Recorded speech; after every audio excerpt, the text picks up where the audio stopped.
Salut les movers. Donc, comme tu as pu voir dans le titre de la vidéo, je pense qu'on va avoir des petits soucis avec mes carters.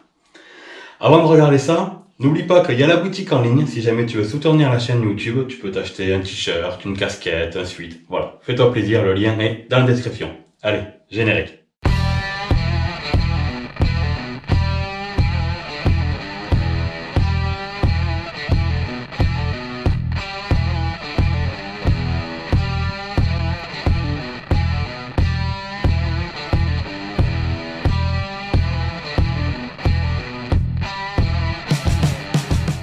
Donc, comme je te disais, tu peux voir que là, tu as une vis à M5 et que les autres sont en M6.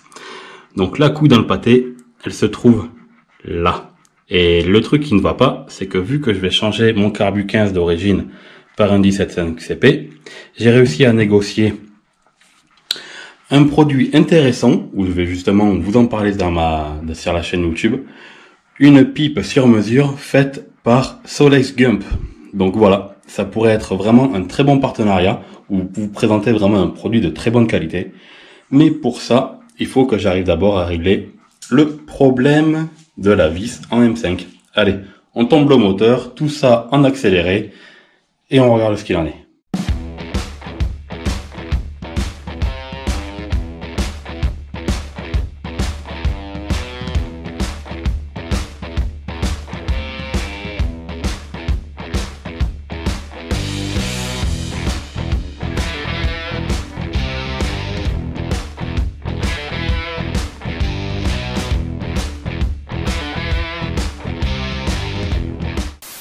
Donc comme tu vois, ça y est, le moteur n'est plus sur la race, il est sur l'étau.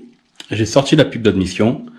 Et si tu regardes bien dans le trou en haut à gauche, il y a un insert. Je sais pas si ce sera assez net à la caméra ou pas. Mais en fait, voilà, ta vis en M6, et tu vois, elle passe là comme il faut. Nickel. Mais par contre, en haut à gauche, elle rentre pas. C'est une vis plus petite, un M5. Donc là, l'opération, il va falloir arriver à extraire l'insert qui est à l'intérieur et refaire un filetage en diamètre 6. Pour ça, on va essayer une technique, c'est-à-dire qu'on va chauffer au décapeur thermique le carter pour le faire dilater. Une fois que c'est fait, on va utiliser les extracteurs avec un tourne à gauche. Un extracteur, en fait, si tu veux,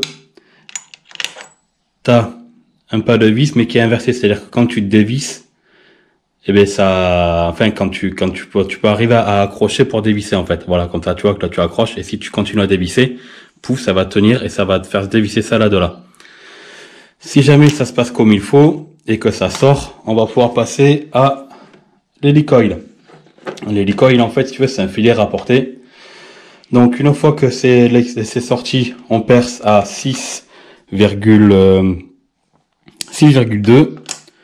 Tu t'arrodes et tu mets ton filet rapporté avec ça et tu casses la tige avec ça.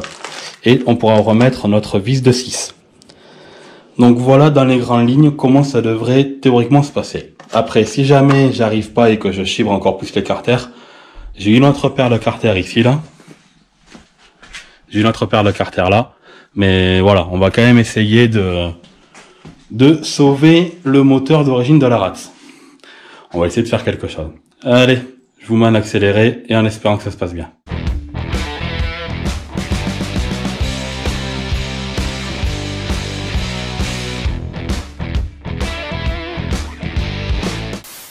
Donc comme tu peux voir, j'ai réussi à sortir l'insert. Ce qui fait que là, on se retrouve avec un trou légèrement trop gros pour notre vis de 6. Mais on va y mettre un hélicoil et tout va bien se passer et il sera réparé tout beau, tout neuf. Pas besoin de changer la paire de carter. Enfin, pour le moment.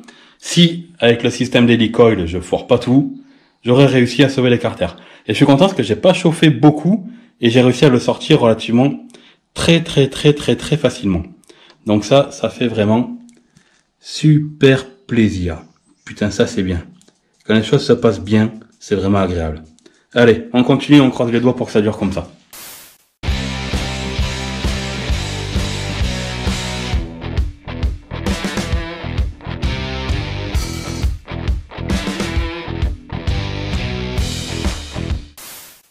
Donc du coup, voilà, si on prend une vis à M6 et qu'on le met sur le filet qu'on a réparé, bah, c'est pas facile de regarder la caméra et de faire en même temps ce qu'on fait.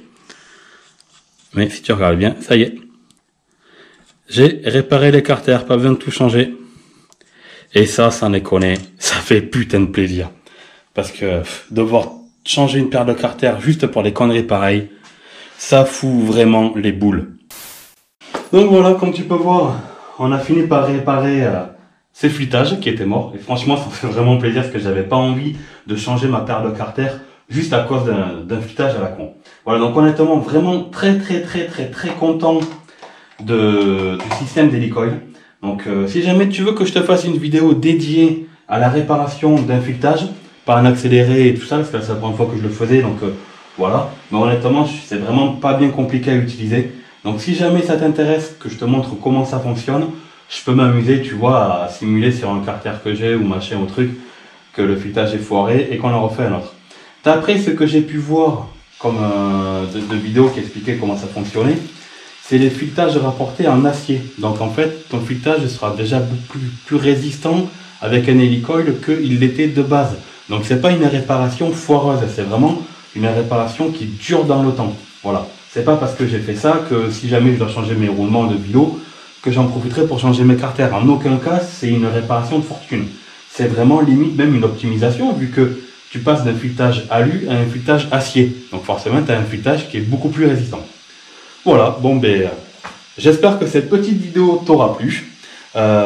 N'hésite pas, comme d'habitude, si c'est le cas, à liker, partager, t'abonner. Ça fera toujours plaisir. Allez, ciao!